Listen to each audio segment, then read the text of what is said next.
continuation, another segment of my stories concerning some kids that kicked in the head by a horse. As I mentioned in one of my first episodes, I was not kicked in the head by a horse.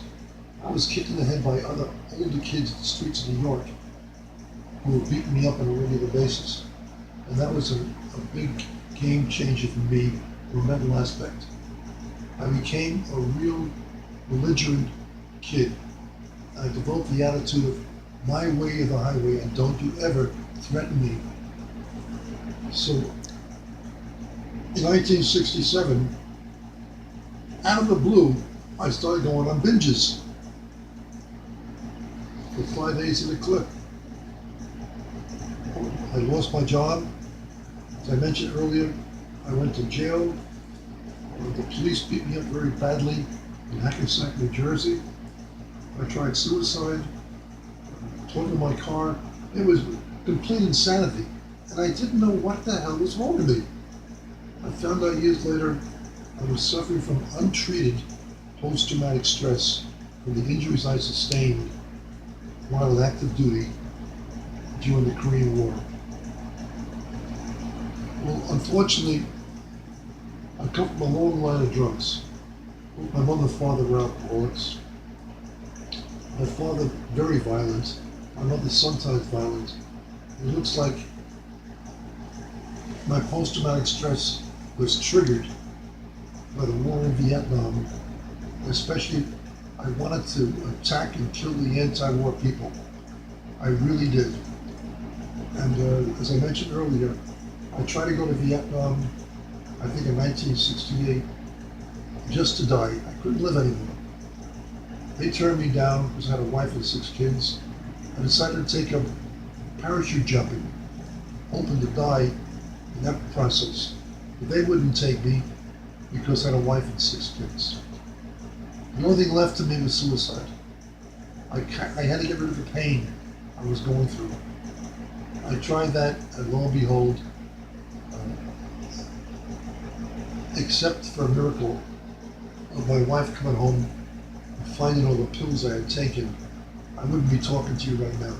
I would have died that day because the hospital confirmed that I had taken enough pills to end my life, but it didn't happen. In 1970, after my wife divorced me, and my last job that I had was just about ready to go, I got a moment of clarity on December 7th, 1970. I was drinking all day. I figured my job was gone, my money was gone, and I didn't know what to do. So late in the afternoon, I went into a bar, and I looked at the patrons, and they were all well-dressed, well-groomed, and I knew I was a bum at this point in my life. In fact, my mother had called me a drunken Irish bum. But that particular day, that moment of clarity came, and I said to myself, I'm going back to Alcoholics Anonymous. I'm at my end. I didn't know where to go. I was standing in the rain, 10th Avenue in New York City, crying my eyes out, what to do. And like a little bird on my shoulder said, go back to AA. And friends, I went back to AA that day, and by the grace of God, yes, the grace of God, and thanks to AA, I've been sober ever since. So looking back upon what I've been telling you, there's no doubt in my mind that way back when I was kicked in the head by a horse. And my biggest problem was the fear that I could not control people. I had to control people. And if you go back to the definition of a wise guy, you're going to find me in there. In later years, I got involved with some people who were racketeers. I knew what they were doing, but it didn't bother me. For some reason, that they would trust me with what they were doing, and I guess they knew I would never tell anybody, and I never did. So there's something in my personality that even told the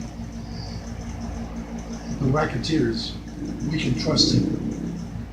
And I've never revealed anything I knew about these people. Not out of fear, it's just my personality. I just don't squeal on people. And that's one of the characteristics of a wise guy. You better keep your mouth shut. And I'm very good at keeping my mouth shut. In other parts of my life, I'm very good at keeping secrets. You tell me a secret, tell me it's a secret, and I'll die before I'll reveal your secret. Is that a trait of a wise guy? I just don't know. But as I read the definition of wise guy that you read earlier, I kept nodding my head. Yes, yes. Going all the ways back to grammar school, and it started to beat me up. Something happened to me. I was kicked in the head by a horse, and I said, never again will I be fearful of anybody or anything. Thank you very much.